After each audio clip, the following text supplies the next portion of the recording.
सुरतला माणसं पाठवली कशासाठी?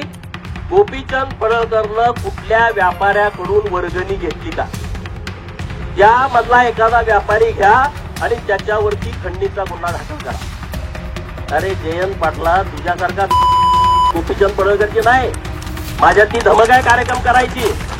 तुझ्यासारखी ती अवलाद नाही. तू राजाराम पाटलानं काढलेली अवलाद मला अजिबात वाटत नाही. काहीतरी गडबड असणार आहे एवढ्या खालच्या लेवलला. आता माझा दांडियाचा कार्यक्रम आहे, गरबाचा ये माणसं पाठव, डोळं तिपून जाते तुझं कार्यक्रम बघताना. राष्ट्रवादी काँग्रेस शरदचंद्र पवार पक्षाचे नेते जयंत पाटील यांच्याविषयी बोलताना गोपीचंद पडळकरांची जीभ घसरली आणि अभद्र भाषेचा वापर केला. एकमेकांचे कट्टर राजकीय विरोधक असले तरी टीका करताना इतक्या खालच्या पातळीवर बोलणं चुकीचं असल्याचं मत राजकीय वर्तुळातून यानंतर व्यक्त केलं गेलं. राष्ट्रवादी पक्षाकडून आंदोलन सुद्धा करण्यात आलं. पडळकरांच्या या बोलण्यानंतर शरद पवार यांनी मुख्यमंत्री देवेंद्र फडणवीस यांना फोन करून तक्रारही केली.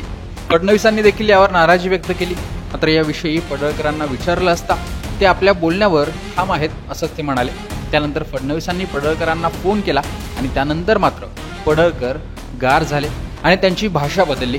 पहा फडणवीस बोलण्याआधी आणि नंतर पडळकर काय काय बोलले. मी प्रश्नामध्ये नसतो, मी याच्यावर काय झालं, पवारांनी काय केलंय? पवारांनी मुख्यमंत्र्यांना फोन केलाय, हे वक्तव्य शोभनीय नाही.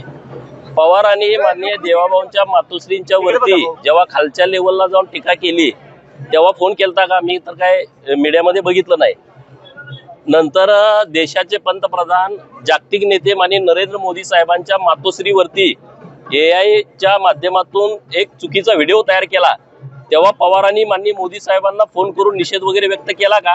हे जरा मला कुठं मीडियात असलं तर दाखवा, मग मी या विषयावरती नंतर बोलतो. उद्या आपल्या वक्तव्याचा राज्यभर निषेध होत आहे. चला हो द्या मी बोलेन या विषयावर नंतर. कुणाची कशासाठी असं वक्तव्य केलं मी बोलतो ह्याच्यावर नंतर. मुख्यमंत्र्यांचा काही संपर्क झाला या विषयावर? नाही, मी इथं बैठकीमध्ये होतो. माननीय ओमप्रकाश शेटे साहेब आलेले आहेत. जिल्ह्यातील जी माननीय मुख्यमंत्री महोदयांची योजना आहे, गावगाड्यातल्या सामान्य लोकांना मोफत उपचार मिळाले पाहिजेत, त्यांना चांगल्या हॉस्पिटलमध्ये त्यांच्यावरती उपचार झाले पाहिजेत. महात्मा फुले जन आरोग्य योजनेच्या माध्यमातून जेवढी हॉस्पिटल आहेत त्यांना काही अडचणी आहेत का, नव्यानं काही हॉस्पिटल पॅनलवरती घ्यायचे आहेत, त्यांच्याबद्दल चर्चा करण्याच्या दृष्टिकोनातून माननीय ओमप्रकाश शेटे साहेब आले होते. त्यामुळे मी 2 तास इथं बैठकीत होतो. गोपीचंद पडळकरांनी जे स्टेटमेंट केलं ते योग्य आहे असं माझं मत नाही.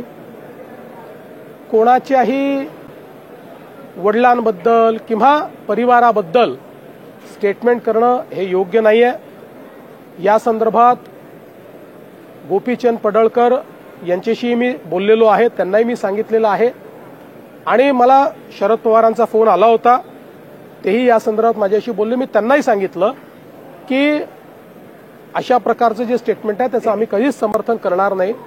गोपीचंद पडळकर हे एक तरुण नेते आहेत, अतिशय अग्रेसिव्ह नेते आहेत आणि अनेक वेळा ॲग्रेशन दाखवत असताना आपल्या बोलण्याचा नेमका काय अर्थ निघेल हे ते लक्षात घेत नाहीत.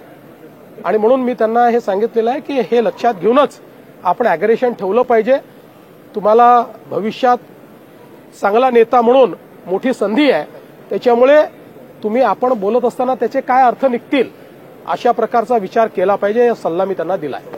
राज्याचे मुख्यमंत्री माननीय देवाभाऊंचा मला फोन आला होता आणि या संदर्भामध्ये अशी वक्तव्य करू नका अशा पद्धतीची सूचना मला माननीय मुख्यमंत्री महोदयांनी दिलेली आहे. मी त्यांच्या सूचनेचं पालन करेन. पुढे काय आपण निर्णय काय घेणार? नाही, माननीय मुख्यमंत्री महोदयांनी ज्या मला सूचना दिलेल्या आहेत त्या सूचनेचं मी पालन करणार. म्हणजे इथून पुढे अशा प्रकारे फडणवीसांनी समज दिल्यानंतर गोपीचंद पडळकर यांनी नरमाईची भूमिका घेतली आणि जे नेते मंडळी सूचना देतील त्याचं पालन यापुढे करणार असं ते म्हणाले.